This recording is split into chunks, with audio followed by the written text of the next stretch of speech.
Bismillahirrahmanirrahim. Assalamualaikum warahmatullahi wabarakatuh. Selamat petang kepada semua rakan serta follower di page FTR Bidadari Solution. Okey, apa khabar anda semua hari ini?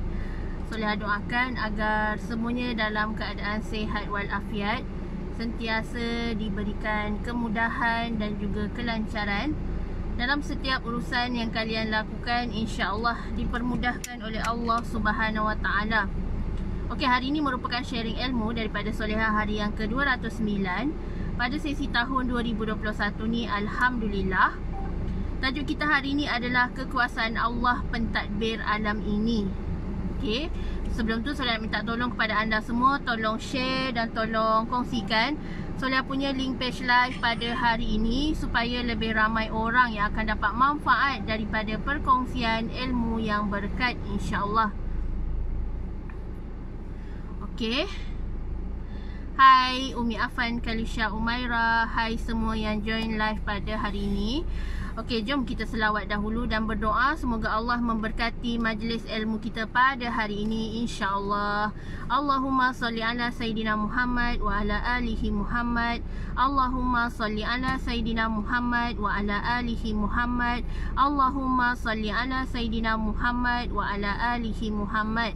Bismillahirrahmanirrahim. Allahumma ftah alaina hikmataka wa ansyur alaina min khazaini rahmatika ya arhamar rahimin. Rabbi syrahli sadri wa yassirli amri wahlul uqdatan min lisani yafqahu qawli. Amin ya Allah ya mujib. Hai Bidadari Maryam. Hai, waalaikumsalam Bidadari Nusyahidah Hamidi. Okey, ada siapa lagi? Okey, Alhamdulillah. So, kita teruskan live sharing ilmu kita pada hari ini. Tajuknya adalah kekuasaan Allah pentadbir segala isi alam ini. So, apa bukti Allah ini maha berkuasa? Okey, bukti yang pertama yang menunjukkan Allah tu maha berkuasa adalah apabila Allah menciptakan kejadian manusia. Di mana manusia adalah terhasil daripada tanah. Dan manusia itu dikandungkan oleh seorang ibu, seorang wanita yang mana mengandung selama 9 bulan 10 hari normal. So insya-Allah inilah pengorbanan ibu kita yang sangat kuat, di mana ada yang diuji dengan sakit, lemah, mual-mual, morning sickness dan sebagainya. Dan bukti-bukti kekuasaan Allah ni adalah apabila Allah tu maha mentadbir segala isi alam ini, di mana Allah menjadikan manusia berpasang-pasangan, ada jantina, lelaki dan perempuan, dan manusia itu sendiri cantik, di mana Allah ciptakan manusia ni sangat-sangat sempurna. Allah menciptakan manusia tu sangat-sangat sempurna, di mana sifat asal kejadian manusia ni sangat-sangat luar biasa. Dan Allah itu mengurniakan akal fikiran kepada manusia. Manusia mampu membezakan antara yang benar, yang hak dan yang batil. Dan manusia tu sendiri ada kebolehan masing-masing.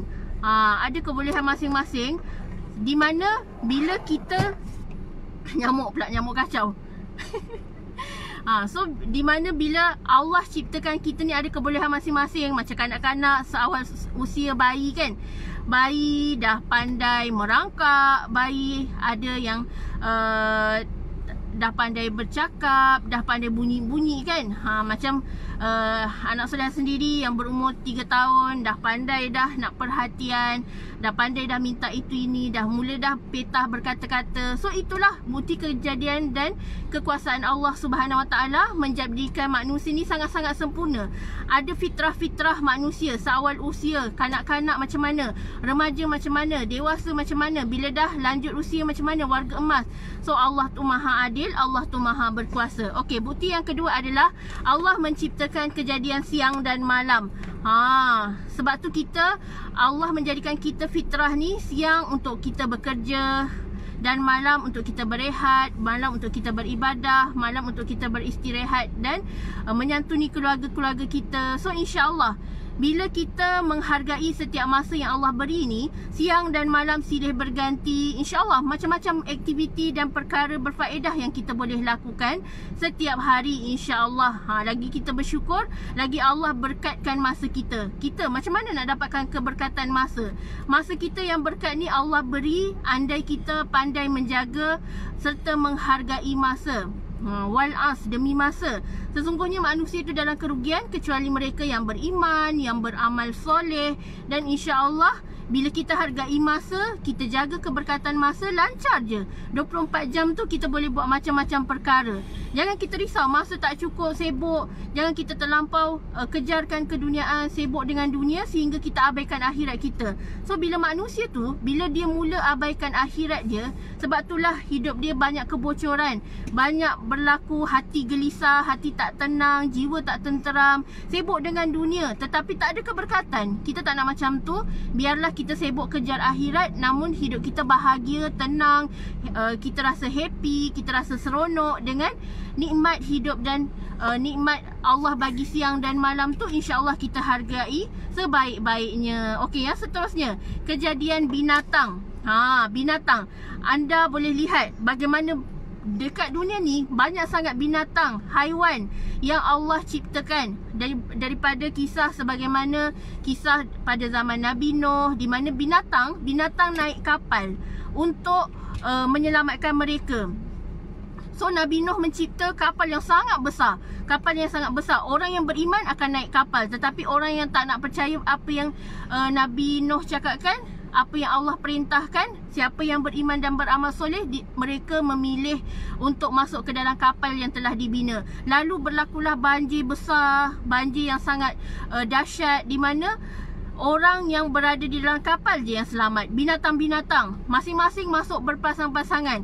Dan sebab tu binatang-binatang ni Allah Maha kuasa, Allah selamatkan binatang-binatang.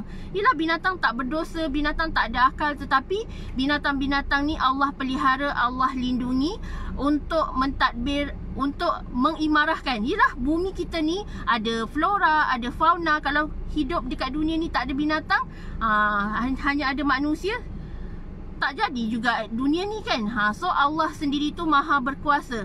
Allah menciptakan binatang-binatang ni.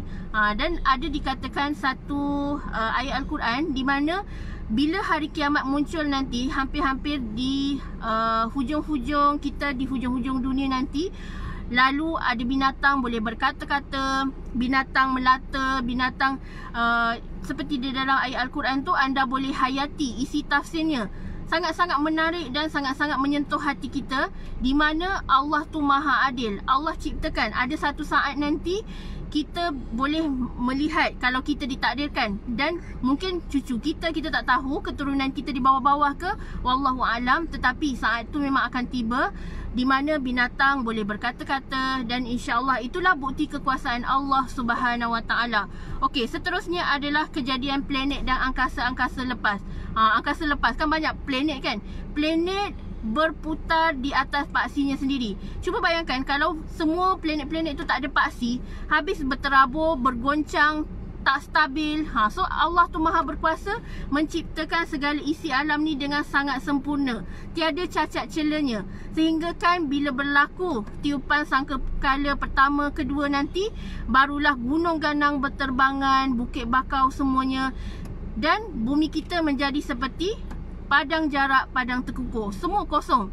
Dan semua manusia berlari bertempiaran. Namun itulah, kita tak boleh nak lari daripada ketentuan Allah Subhanahu Wa Taala. Seperti dalam ayat Al-Quran, kita kena percaya hari kiamat tu memang akan berlaku.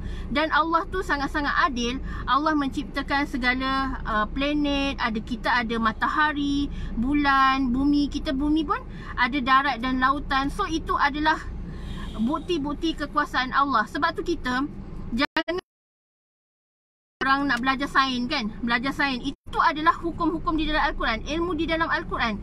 Semuanya lengkap, semuanya menyeluruh. Tak adalah nak kata ilmu sains tak perlulah belajar sains. Tapi itulah bukti kekuasaan Allah. Bumi berbentuk hilang pula line.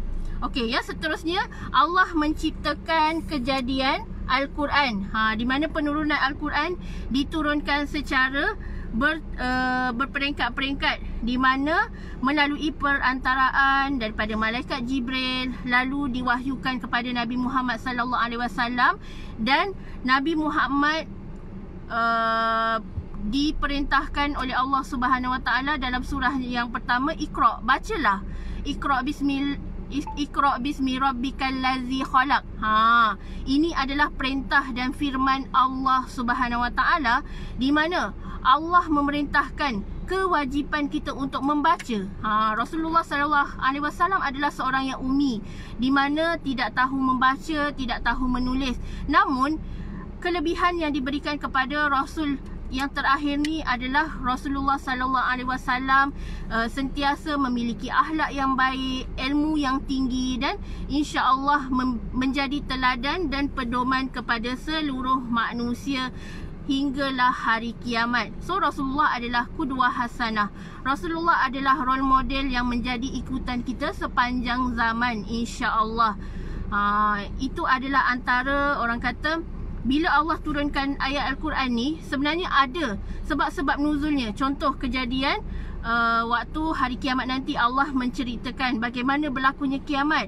Allah menceritakan tentang keindahan syurga, di mana dalam surah Al-Waqi'ah, dalam surah Ad-Dukhan, banyak sangat diceritakan tentang apa yang akan berlaku, yang belum berlaku sekarang ni. Semuanya telah tertulis di dalam ayat Al-Quran. So kita wajib percaya dan berpegang kepada Al-Quran dan As-Sunnah.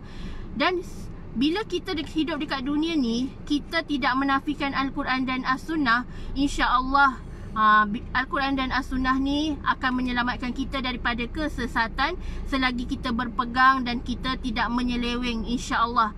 Sebab kalamullah Allah ni semuanya jelas, nyata, yang benar-benar berlaku, bukannya tipu daya, insya-Allah. Kalau kita percaya pada Al-Quran dan As-Sunnah, insya-Allah hidup kita selamat, hidup kita berkat, dan kita sentiasa mendapat penyelesaian dan solusi daripada masalah yang melanda hidup kita. Contoh, kalau hati tak tenang, baca Al-Quran. Kalau jiwa kita serabut, baca Al-Quran. Kalau kita ada masalah rumah tangga, masalah pasangan hidup, masalah keramat hidup, banyak-banyakkan mengaji Al-Quran, dekatkan diri kita dengan Allah Subhanahu wa taala. Dan setiap kejadian yang apa yang Allah ciptakan, semua penuh hikmah, semua ada, orang kata, kebaikan-kebaikan dia. Semua ada keistimewaan dan juga fadilat yang kita akan dapat apabila kita percaya dengan setiap bukti kejadian dan kekuasaan Allah Subhanahu wa taala, insya-Allah. Okey. Dan akhir sekali, yang Soleh nak share adalah bukti kekuasaan Allah ni. Apabila anda pernah dengar tak kisah sebagaimana ada satu laut ni, yang mana dia dalam satu lautan tetapi terpisah dengan satu laut mati, satu laut masin. Di situ warnanya pun berbeza. Bagaimana itu bukti kekuasaan Allah? Dia tak akan bercampur. Air masin dan juga laut mati tu dia tak akan bercampur. Itulah bukti kekuasaan Allah. Cantik sangat. Kalau kita tengok tu, ya Allah, kagum dengan kebesaran Allah. Kita lihat betapa kerdilnya diri kita. Tetapi Allah tu maha mampu, Allah tu maha berkuasa. Allah nak ciptakan gunung ganang, Allah nak ciptakan laut terasing, warna berbeza, laut warna biru, laut warna hijau. Semua tu adalah bukti kekuasaan Allah yang sangat-sangat, kalau kita hayati sepenuh hati kita, membuatkan diri kita insaf, membuatkan diri kita ni, ya Allah, banyaknya dosa aku, tetapi Allah maha kaya, Allah maha berkuasa, sentiasa memberikan yang terbaik buat hamba-hambanya, insya-Allah. So sekian sahaja perkongsian Soleh hari ni. Soleh minta maaf kerana kalau ada info-info yang tak tepat, info-info yang kurang jelas, insya-Allah akan diperbaiki dari semasa ke semasa, insya-Allah. Okey, kita berjumpa lagi insya-Allah esok hari di waktu yang sama, 1.45, insya-Allah. Kalau tak ada arah melintang, kita tetap dijadualkan pada hari yang sama, waktu yang sama, insya-Allah. Okey, Soleh minta maaf. Segala yang baik itu datangnya daripada Allah Subhanahu wa taala, dan yang buruk itu daripada diri Solehah sendiri. Okey, wabillahi taufiq wa hidayah. Wassalamualaikum warahmatullahi wabarakatuh.